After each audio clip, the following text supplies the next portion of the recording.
안녕하세요. 오늘은 세계 경제 역사에서 가장 암울했던 시기 중 하나, 바로 1929년 대공황과 그 영향에 대해 이야기해 보겠습니다. 우리는 대공황이 어떻게 시작되었는지, 무엇이 원인이었는지, 그리고 사람들이 어떻게 그 시기를 극복했는지 자세히 알아보겠습니다. 1929년 미국 경제는 최고조에 달했습니다. 사람들은 주식 투자에 열광했고 누구나 부자가 될 수 있다고 믿었습니다. 하지만 10월 24일 검은 목요일이라 불리는 날 주식시장이 대폭락했습니다. 월스트리트와 브로드스트리트의 교차점에는 사람들이 몰려들었고 모두가 충격에 빠졌습니다. 그들의 전 재산이 단 하루 만에 사라졌으니까요. 은행은 사람들의 돈을 돌려줄 수 없었고 도산하는 은행이 속출했습니다.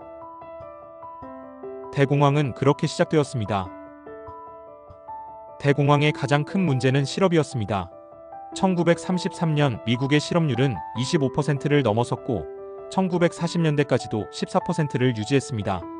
하지만 이는 공식적으로 집계된 수치일 뿐입니다. 실제로는 더 많은 사람들이 실업 상태였지만 통계에 포함되지 않았습니다.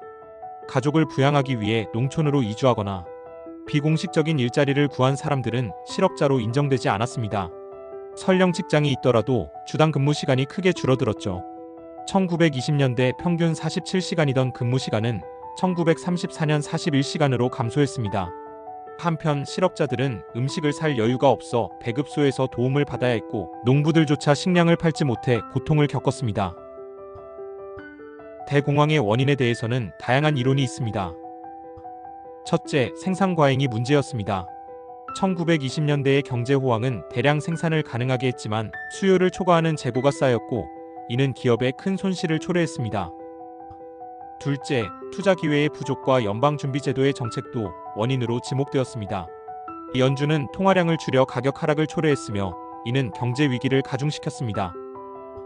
셋째, 존 메이너드 케인스는 사람들이 저축을 지나치게 많이 하고 소비를 줄였다고 주장했습니다. 그는 정부가 적극적으로 지출을 늘려야 한다고 강조했죠. 하지만 30여 년 뒤 신자유주의 경제학자 밀턴 프리드먼은 연준의 통화 정책이 대공황을 악화시켰다고 반박했습니다. 대공황은 단순히 경제적 문제에 그치지 않았습니다. 많은 가정이 해체되었고 가족 내 폭력이 증가했습니다. 결혼과 출산율은 급격히 감소했고 정신 건강 문제도 급증했죠. 특히 인종과 성별에 따라 영향이 달랐습니다. 흑인의 실업률은 백인보다 30에서 50% 높았으며 여성들은 남성들에게 일자리를 양보해야 했습니다. 하지만 서비스업에 종사하는 여성들은 상대적으로 영향을 덜 받았기에 여성의 노동력 참여율은 오히려 증가했습니다. 대공황은 문화에도 영향을 미쳤습니다. 사람들은 소비를 줄이고 절약을 생활화했습니다. 하지만 동시에 소비를 통한 작은 행복을 누리려 했죠. 라디오와 영화가 대중문화의 중심이 되었고 이는 사람들에게 희망을 주었습니다. 1933년 프랭클린 디 루스벨트 대통령은 뉴딜 정책을 발표했습니다. 그는 대규모 공공사업을 통해 일자리를 창출하고 사회보장제도를 도입했습니다. 대표적인 예가 도로 건설과 공공주택 프로젝트입니다.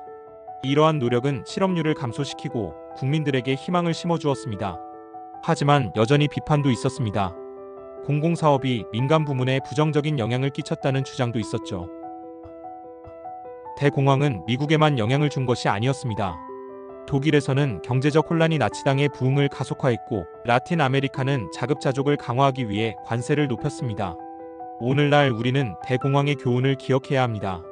경제 위기는 단순한 통계 이상의 인간적인 고통을 초래하며 정부와 민간 모두가 협력해야 극복할 수 있다는 점을 말이죠. 대공황은 인류 역사에서 가장 큰 경제적 도전이었지만 동시에 우리가 배울 수 있는 소중한 교훈을 남겼습니다.